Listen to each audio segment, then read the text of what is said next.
আজ আপনাদের জন্য এমন এক রেসিপি তৈরি করব যেটা আপনারা জীবনেও খান নাই।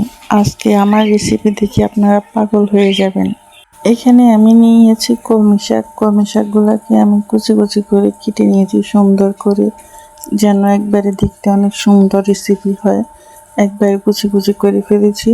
কুচি কুচি করে আমার শাকগুলোকে আমি রেডি করে ফেলছি। চলেন এগুলো আমি দেখিনি আপনাকে কি করতে হবে।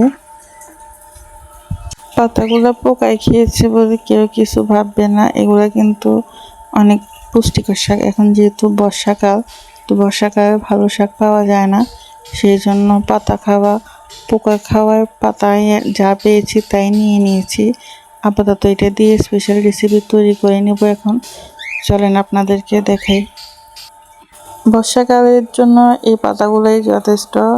এই বর্ষাকালে কোনো ভালো পাতা পাওয়া যায় না, যা পেয়েছি তা দিয়ে এখন আমি রেসিপি তৈরি করব। চলেন আপনাদের সাথে শুরু করি নতুন রেসিপি। এই পাতাগুলোকে সুন্দর করে বেছে কুচি কুচি করে কেটে নিতে হবে।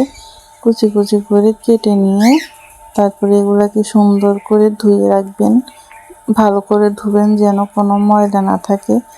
ধোয়ার পরে এগুলোকে সুন্দর করে সেদ্ধ করে ফেলবেন। ভালো করে সিদ্ধ করবেন যেন একবারে নরম হয়ে যায়, কারণ হচ্ছে এগুলোকে কষলাইতে হবে। তো কষলানোর জন্য হচ্ছে এগুলো ভালো করে সিদ্ধ করবেন যেন কোনো কাঁচা শক্ত না থাকে। কাঁচা শক্ত থাকলে কিন্তু খেতে ভালো লাগবে না। তো ওই জন্য হচ্ছে ভালো করে সিদ্ধ করে নিয়ে নেবেন। আমার শাকগুলো সিদ্ধ করা শেষ, এগুলো একদম নরম হয়ে গেছে। এখন এগুলোকে আমি সুন্দর করে ছেঁকে নেব, যেন পানিগুলো যে সিদ্ধ করার পর যে পানিগুলো ছিল ওই সবগুলো পানি আমি ফেলে দিব।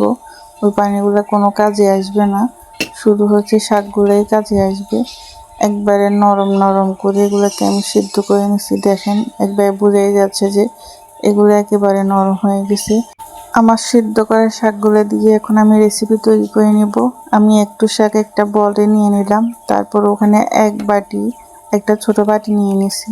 ওই বাটি সমান 2 বাটি ভুসি আমি শাকগুলোর উপর সুন্দর করে দিয়ে দিব। শাকগুলোর উপর 2 বাটি সমান, বেশি না, একেবারে ছোট একটা বাটি সমান 2 বাটি সমান ভুসি দিয়ে দিলাম। তারপরে সুন্দর করে ওগুলো শাকের সাথে মিশিয়ে নিলাম। একেবারে ভালো করে কষলিয়ে দিবেন যেন একবারে সবগুলা ভুসি শাকের সাথে সুন্দর করে মিক্স হয়ে যায়।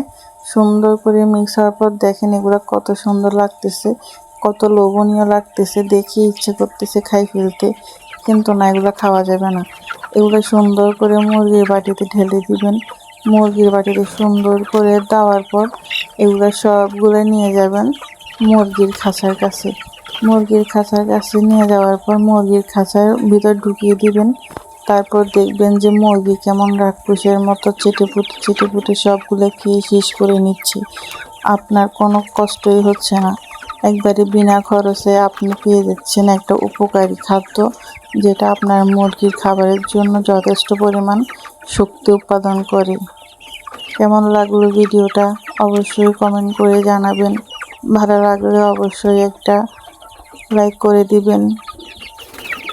আপনার মুরগির জন্য পুষ্টিকর খাবার, এর থেকে পুষ্টিকর আর কোনো খাবার হয় না।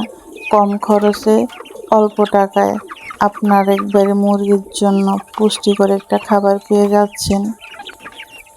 মুরগির খাদ্য এখন অতিরিক্ত দাম বাড়তেছে, তাই মুরগির খাদ্য কেনার একটা খরচের টাকা কমানোর জন্য এই উপকরণগুলো অবশ্যই ফলো করা উচিত।